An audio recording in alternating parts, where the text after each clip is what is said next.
Hey, what's up, everybody? This is Jay. I'm gonna tell you a little story about the time one of my homeboys told on me. Well, he told on everybody, and because he told on them, it got me arrested too. Because one of the situations I was involved in was a situation he told on, but he just never named me. So we all had this job at this place where we people buy stuff and you deliver it, and you pick it, put it in their car. So I had just put my 2 weeks in, maybe 2 weeks before that. So this was my last day at the job. So I go to work, and I help. Like I'm there for like literally for an hour. I basically left after an hour. I went there. I'm about to leave. My homeboy like, yo, I need you to help me take this and put this in the person's car for. I'm like, all right, cool, man. I said, you already got the ticket, right? He's like, yeah. I said, all right, that's all I need to know. I said, just in case they ask for it at the door. So mind you, my homeboy number 2 is the one I'm helping. Homeboy number 1 is the one who told on me, and homeboy number 3 is the security desk. So normally the security desk takes the ticket, but the security guard just let him go out. So I didn't know what was going on. So I'm like, I wasn't worried about that. I ain't paid that no attention until after the fact. So we go out there, we put it in the person's car, and when we get back in there, he was like, yeah, main man tipped me. Here go. He gave me $400. Tip me here. Take your 2. I'm like, all right, bet. Take my $200. I'm good. I'm like, all right, yo, I'm gone. I said, I can't do this shit anymore. This is my last day. I don't want to be here. I said, they just paid me for this hour. I'm gone.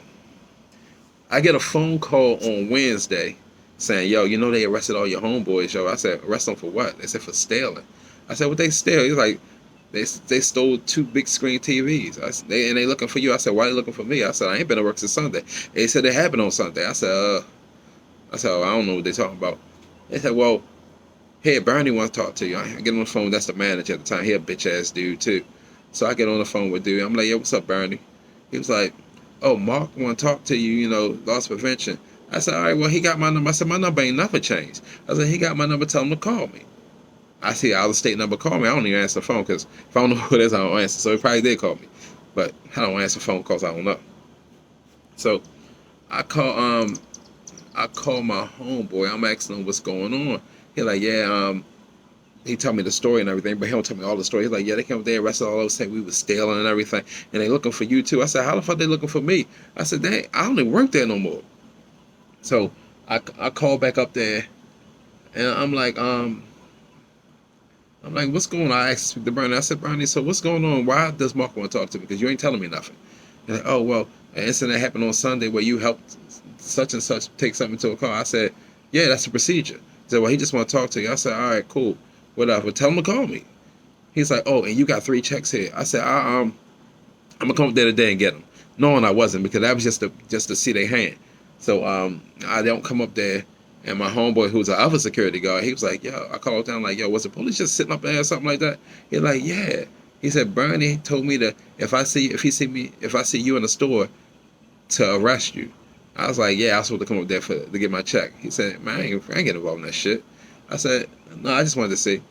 So I came up there when I knew my homeboy wasn't working, when they normally don't have security. I came early in the morning.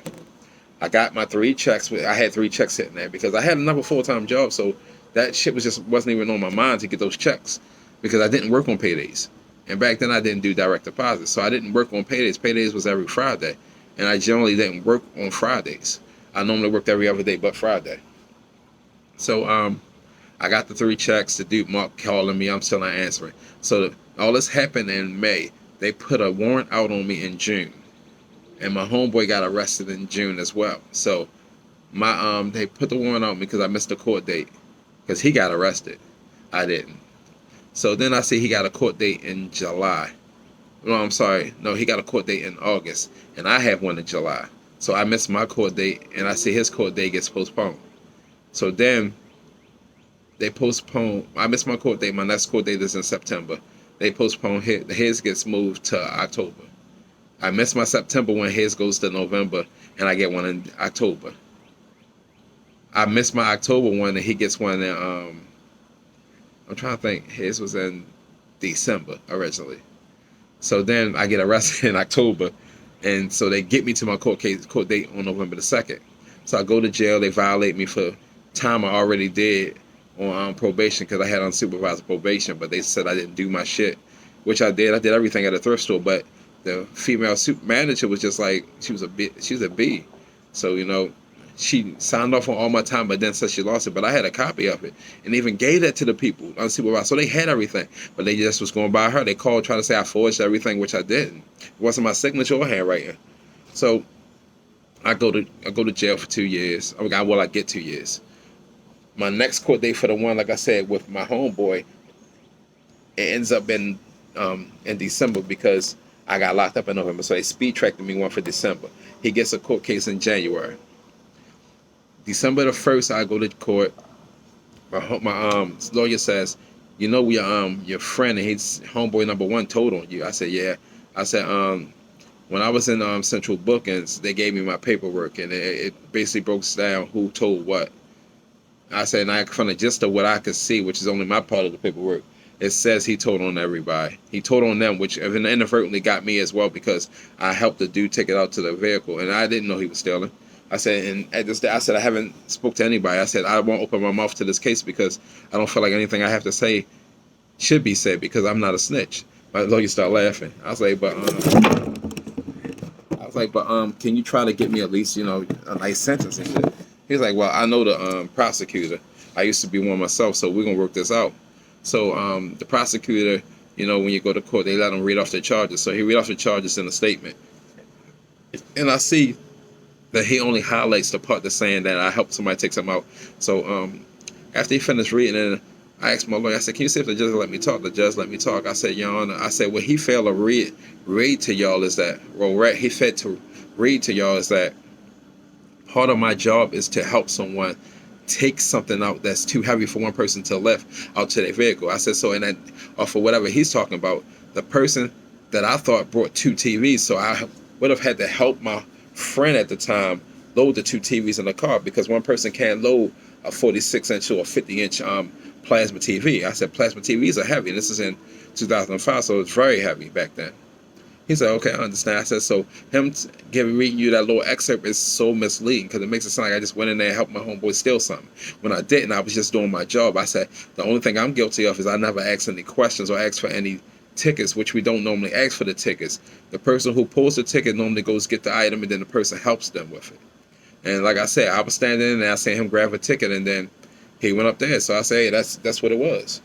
I said, whatever happened, happened. I said, but that's not my concern. I said, my concern is myself, and I just don't want you to be operating off of misconceptions because that's what he's trying to do.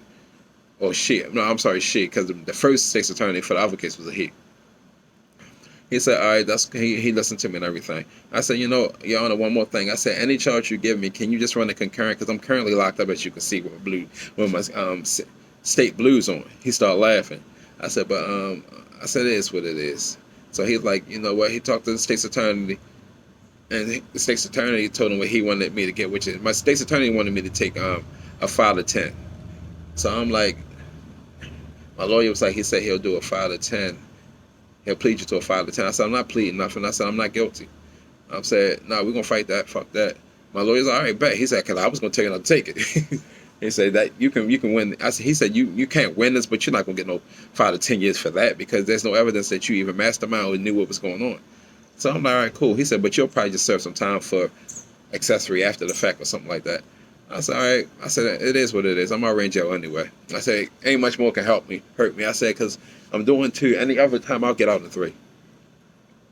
So the judge, like, everything the judge asked me, am I going to take the plea deal? My lawyer's like, no, he's not taking anything.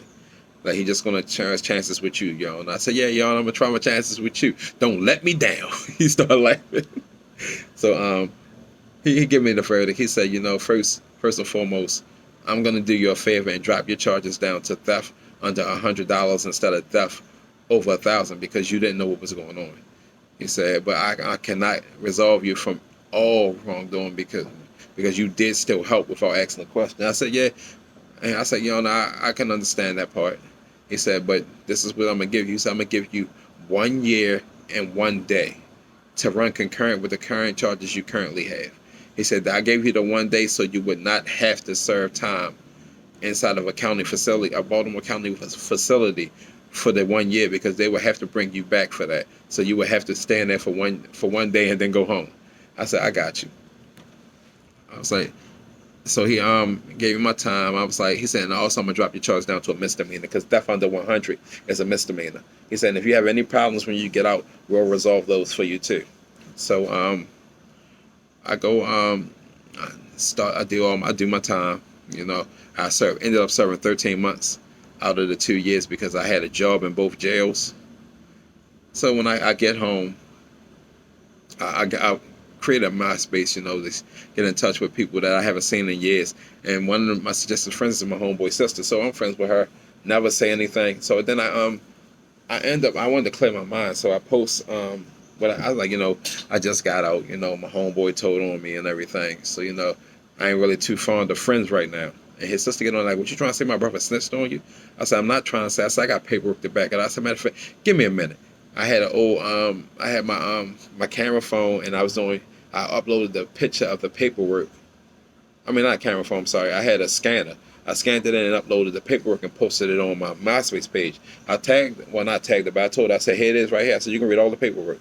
Everything line for line, she can read that her brother was a snitch. I said, and if you think he ain't snitched, then I don't know what's going on with that.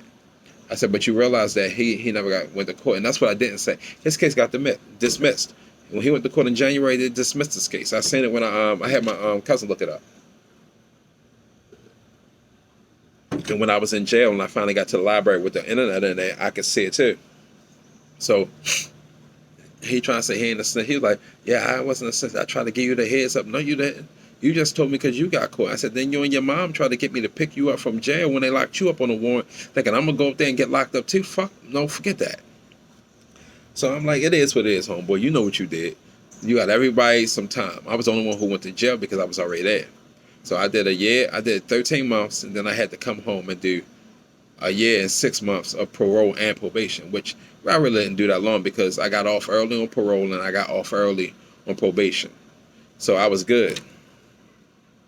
And I ended up seeing one of the security homeboy that he got arrested too, and he told me like, yeah, that bitch ass dude did all that shit and got us all snagged for it. I was like, man, I said, I don't even fuck with him. I said, he almost got popped. I said, I had to tell my little cousin to chill because my little cousin was like, my little cousin had just came home when I went in because I was just trying to hit somebody for him, and he was like, man, no, let's let it be. And he talked to me on the phone. He said, you want me to handle that? I said, no, don't worry about it. I said, I want to do this myself when I get home. So, like I said, after I did all that, posted on MySpace, my sister told me, like, yeah, you know, he was leaving notes on your cars and stuff like that, talking about telling him to give you, he going to send you some comments or anything. I said, I'm glad you didn't tell me that. I said, because you gave me his phone number, I'd have called them and probably wilded his life, and I probably just sent somebody at his house. She started laughing. I said, but no, don't worry about that. I said, we good. So, you know, like I said, I get home. I'm clear. After I get free and clear everything, I stay away from dude, and, you know, I just don't deal with him. Like, I got out of jail in 2006. I haven't been in any trouble since then. I haven't seen dude since 2006. But I have seen his sister several times, and we still cool. Because she ain't do nothing to me.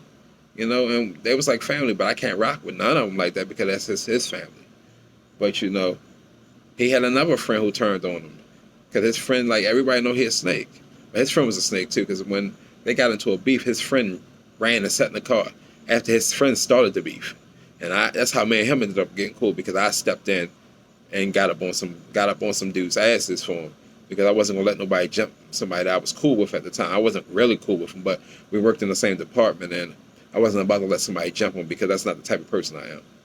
So that's how we got cool, and I'm mad. I should have let them whoop his ass, and I would have never went through this shit. I'd have never been locked up.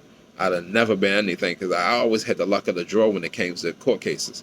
Like, I had a court case where I got locked up. Well, I didn't get locked up, but they gave me a citation to come to court. And I was supposed to do probation, but my probation got cleared because the police who did it was dirty cops. And the situation they did with me was dirty. They caught me. They tried to say they caught me with open containers, but they didn't have no evidence. Like, I had already, by the time I walked down to them, I had ditched all of the alcohol, and they still gave me a citation. Then one dude like this girl that like me, and he tried to falsely get me arrested for stealing. And I was able to prove, because I was a smoker, so I had blunts on me I had just got from the Chinese store. I was able to prove that I just got them from the Chinese store around the corner. The police went over there, and they told me, like, yeah, the guy who worked at the supermarket was just in here buying cigars. He brought a whole bunch of cigars. So they let me go. I got dude fired because I had connections too down there. So it's like I was always avoiding stuff, but it took one of my homeboys to get me put down like that. And like until this day, it messed up a lot of trust. Like I don't trust people with nothing. None of my personal business is aired out to people. Like I stay away from that. And and like I should have known that dude was a snake from another situation. So I'm gonna try to get tired of this next situation. I've been like 5 minutes, so this video don't go too much longer, over 20 minutes. So he me and this girl was cool at that same job. This is right before all that stuff happened. And we go out for lunch, and I'm like, I buy my lunch, she buy her lunch, and the next day she was like, "Can I have $3?" I was like, "Do you want to have it or do you want to borrow it?" I said, "If you borrow it, I'm expecting it back, but if you have it, I'm not expecting anything." I said, "I ain't got no problem with that." I said, "We cool anyway." So she's like, "No, I'm gonna give it back to you when we get paid on Friday." This was Tuesday, so Thursday comes by, then Friday comes. She don't say nothing to me. She actually stopped speaking to me, right? So I don't hold a grudge, but once you say you're gonna do something, you don't do it. I just don't talk to you either. So I just avoided her. I stayed away from her. So he started hollering at her. Now the whole time he hollering at her, she over there telling him that I don't speak to her because I was trying to get some ass from her, and she didn't give it to me. And I'm like, yo, you believe that? I said, you knew that I wasn't speaking to her because she owed me that $4 and never gave it to me. I said I was always taught that if you give somebody some money and don't give it back to you, that's how much money you had to pay to get them out your life. I said, but I can see you believe that. I said the only reason you telling me all this now is because Shorty cut you off. She ain't give you no more of that snatch. So I looked at him crazy. So then, man, Shorty got cool again, right? But like I said, right before all these charges, and she told me she only got cool with me because she was scared of him. She was like, yo, I cut your homeboy off. She said, I gave your homeboy something one time and he couldn't keep it up. And like it really wasn't worth all that, so I cut him off and told him to stop coming around my house. She said, well, I had another guy in the house and I look out the window and he's parked out and he slept in my parking lot. He's stalking my house. So I holler at him. I'm like, yo, Shorty, I'm talking about calling the police and getting you fired, yo, if you ever come there again like that. He said, what you mean? I was like, yo, Shorty seen you in our parking lot the other night sleep. I said, what, you in that parking lot? This dude, that's how I knew he was a snitch. He was like, yeah, I was up there. Nigga, I'd have denied that. I don't do no stalking shit, but I'd have denied that. He's like, yeah, I was in there, yo. Like, the pussy, it was just so good, And then she cut me off, and I see another dude going up in there. I said, so you stayed there? I said, why did you even come there? She ain't what you want. I was like, yo, you need to cut your losses. I said, yo, I'm only coming to you as a friend because she just told me this, and I'm trying to make sure you don't lose your job. I know your job is your livelihood. And I looked out for somebody who didn't look out for me in the later part. So, that's my little story on loyalty. But I'm going to try to get y'all another story, get together, do another story, maybe in the next 2 or 3 days, probably Saturday or Sunday. But I figured I wanted to get this story out because everybody always want to claim loyalty, but when it comes to being loyal, that's the last thing you're thinking about. Like, I'm loyal to everybody, and that was loyalty to a fault, and it got me messed up in the game. Like, I had to serve time that I shouldn't have to serve, regardless. And I'll tell you another story about dude before we everything went sour. How much I used to look out for this dude. And with that, follow me on all my social medias, SAK211L on Instagram, on YouTube, Instagram, TikTok, Twitch, Melee.